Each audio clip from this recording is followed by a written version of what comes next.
स्वागत है आपका मेरे चैनल में। तो पिछले पार्ट में हमने हरिधन की दुनिया बदल गई थी यहाँ तक पढ़ा था। तो चलिए शुरू करते हैं इसका अगला पार्ट। एक नई स्त्री जिसे लोग उसकी माता कहते थे उसके घर में आई और देखते देखते एक काली घटा की तरह उसके संकुचित भूमंडल पर छा गई। सारी हरियाली, सारे प्रकाश पर अंधकार का पर्दा पड़ गया। हरिधन ने इस नकली माँ से बात तक न की, कभी उसके पास गया तक नहीं। एक दिन घर से निकला और ससुराल चला आया। बाप ने बार बार बुलाया, पर उनके जीते जी वह फिर उस घर में न गया। जिस दिन उसके पिता के देहांत की सूचना मिली, उसे एक प्रकार का ईर्ष्या में हर्ष हुआ। उसकी आंखों में आंसू की एक बूंद भी न आई। इस नए संसार में आकर हरिधन को एक बार फिर मातृ स्नेह का आनंद मिला। उसकी सास ने ऋषि वरदान की भांति उसके शून्य जीवन को विभूतियों से परिपूर्ण कर दिया। मातृभूमि में हरियाली उत्पन्न हो गई। सालियों की चुहल में, सास के स्नेह में, सालों की वाक विलास में और स्त्री के प्रेम में उसके जीवन की सारी आकांक्षाएं पूरी हो गई। सास कहती थी, बेटा तुम इस घर को अपना ही घर समझो, तुम ही मेरी आंखों के तारे हो। वह उससे अपने लड़कों की बहुओं की शिकायत करती। वह दिल में समझता था, सास जी मुझे अपने बेटों से भी ज़्यादा चाहती हैं। बाप के मरते ही वह घर गया और अपने हिस्से की जायदाद को कूड़ा करके रुपयों की थैली लिए फिर आ गया। अब उसका दूना आदर सत्कार होने लगा। उसने अपनी सारी संपत्ति सास के चरणों में अर्पण करके अपने जीवन को सार्थक कर दिया। अब तक उसे कभी कभी घर की याद आ जाती, अब भूल कर भी उसकी याद न आती। मानो वह उसके जीवन का कोई भीषण कांड था जिसे भूल जाना ही उसके लिए अच्छा था। वह सबसे पहले उठता, सबसे ज़्यादा काम करता। उसका मनोयोग, उसका परिश्रम देखकर गांव के लोग दांतों तले उंगली दबाते थे।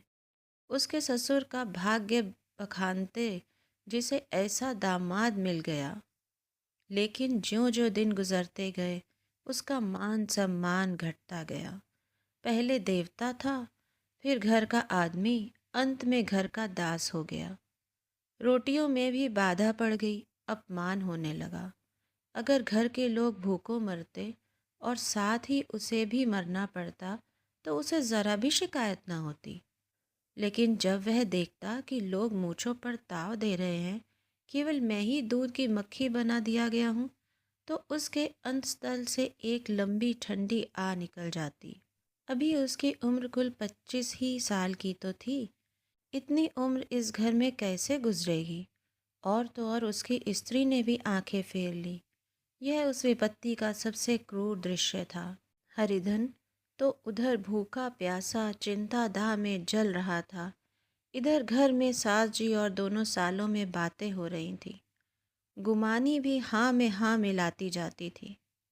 बड़े साले ने कहा, हम लोगों की बराबरी करते हैं, यह नहीं समझते कि किसी ने उसकी जिंदगी भर का बेड़ा थोड़ी ना लिया है।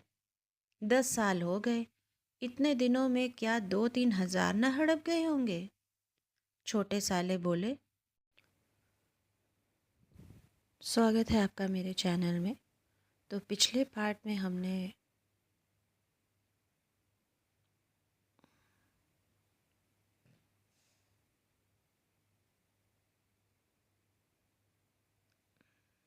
हरिधन की दुनिया। सवा सेर तो 1 जून को चाहिए, सास ने गंभीर भाव से कहा।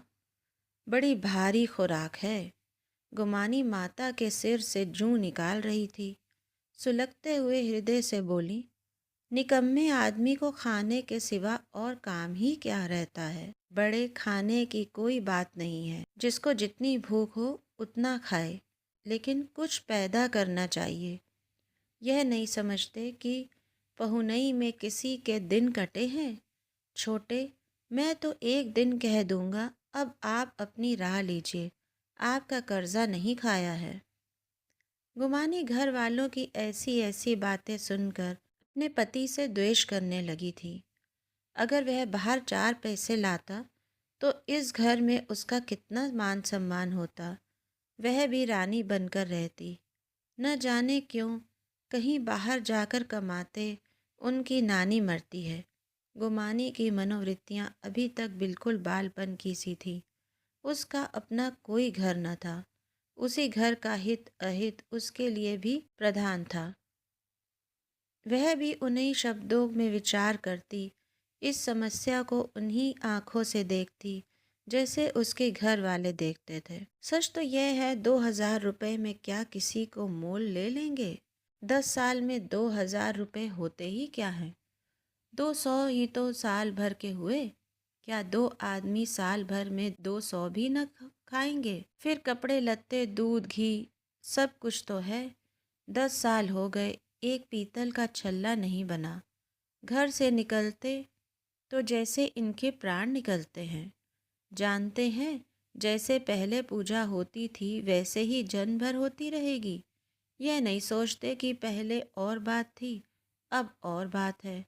बहू भी पहले ससुराल जाती है तो उसका कितना महात्म होता है। उसके डोली से उतरते ही बाजे बजते हैं। गांव मोहल्ले की औरतें उसका मुंह देखने आती हैं और रुपए देती हैं। महीनों उसे घर भर से अच्छा खाने को मिलता है, अच्छा पहनने को। कोई काम नहीं लिया जाता। लेकिन 6 महीने बाद कोई उसकी बात भी नहीं पूछता। वह घर भर की लौंडी हो जाती है। उनके घर में मेरी तो वही गति होती। फिर काहे का रोना। जो यह कहो कि मैं तो काम करता हूँ तो तुम्हारी भूल है। मजूर की और बात है। उसे आदमी डांटता भी है, मारता भी है, जब चाहता है रखता भी है, जब भी चाहता है निकाल देता है, कस कर काम लेता है। यह नहीं कि जब जी में आया कुछ काम किया, जब जी में आया पढ़कर सो रहे। हरिधन भी पड़ा अंदर ही अंदर सुलग रहा था कि दोनों साले बाहर आए और बड़े साहब बोले, भैया उठो, तीसरा पहर ढल गया, कब तक सोते रहोगे, सारा खेत पड़ा हुआ है। हरिधन चट उठ बैठा और तीव्र स्वर में बोला, क्या तुम लोगों ने मुझे उल्लू समझ लिया है। दोनों साले हक्का बक्का हो गए। जिस आदमी ने कभी जबान नहीं खोली, हमेशा गुलामों की तरह हाथ बांधे हाजिर रहा, वह आज एकाएक इतना आत्माभिमानी हो गया, यह उनको चौंका देने के लिए काफी था। कुछ जवाब न सूझा। हरिधन ने देखा इन दोनों के कदम उखड़ गए हैं तो एक धक्का और देने की प्रबल इच्छा को न रोक सका। उसी ढंग से बोला, मेरी भी आंखें हैं, अंधा नहीं हूँ, न बहरा ही हूँ। छाती फाड़ कर काम करूँ और उस पर भी कुत्ता समझा जाऊँ। ऐसे गधे कहीं और होंगे। अब बड़े साले भी गरम पड़े। तुम्हें किसी ने यहाँ बांध तो नहीं रखा है। अब की हरिधन लाजवाब हुआ। कोई बात न सूझी।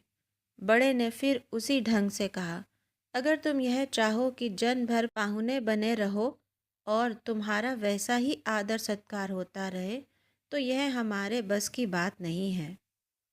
हरिधन ने आंखें निकाल कर कहा, क्या मैं तुम लोगों से कम काम करता हूँ। बड़े, यह कौन कहता है।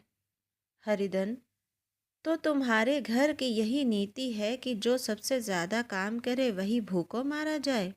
बड़े, तुम खुद खाने नहीं गए, क्या कोई तुम्हारे मुंह में कौर डाल देता। हरिधन ने होंठ चबाकर कहा, मैं खुद खाने नहीं गया। कहते तुम्हें लाज नहीं आती। नहीं आई थी बहन तुम्हें बुलाने। हरिधन की आंखों में खून उतर आया, दांत पीस कर रह गया। छोटे साले ने कहा, अम्मा भी आई थी, तुमने कह दिया मुझे भूख नहीं है, तो क्या करती। सास भीतर से लपकी चली आ रही थी। यह बात सुनकर बोली, कितना कहकर हार गई, कोई उठे न तो मैं क्या करूं। हरिधन ने विष, खून और आग से भरे हुए स्वर में कहा, मैं तुम्हारे लड़कों का झूठा खाने के लिए हूँ। मैं कुत्ता हूँ कि तुम लोग खाकर मेरे सामने रूखी रोटी का टुकड़ा फेंक दो। बुढ़िया ने ऐंठ कर कहा, तो क्या तुम लड़कों की बराबरी करोगे। हरिधन परास्त हो गया। बुढ़िया के एक ही वाक्य प्रहार में उसका काम तमाम कर दिया। उसकी तनी हुई भवें ढीली पड़ गईं, आंखों की आग बुझ गई, फड़कते हुए नथुने शांत हो गए। किसी आहत मनुष्य की भांति वह जमीन पर गिर पड़ा। क्या तुम मेरे लड़कों की बराबरी करोगे? यह वाक्य एक लंबे भाले की तरह उसके हृदय में चुभता चला जाता था। न हृदय का अंत था न उस भाले का। सारे घर ने खाया पर हरिधन न उठा। सास ने मनाया, सालियों ने मनाया, ससुर ने मनाया, दोनों साले मनाकर हार गए। हरिधन न उठा। इस कहानी में आगे क्या होता है यह जानने के लिए अगला पार्ट ज़रूर सुनें। अगर आपको कहानी अच्छी लगे तो प्लीज़ इसे लाइक और शेयर ज़रूर करिएगा और मेरे चैनल को भी ज़रूर सब्सक्राइब करें। Thank you.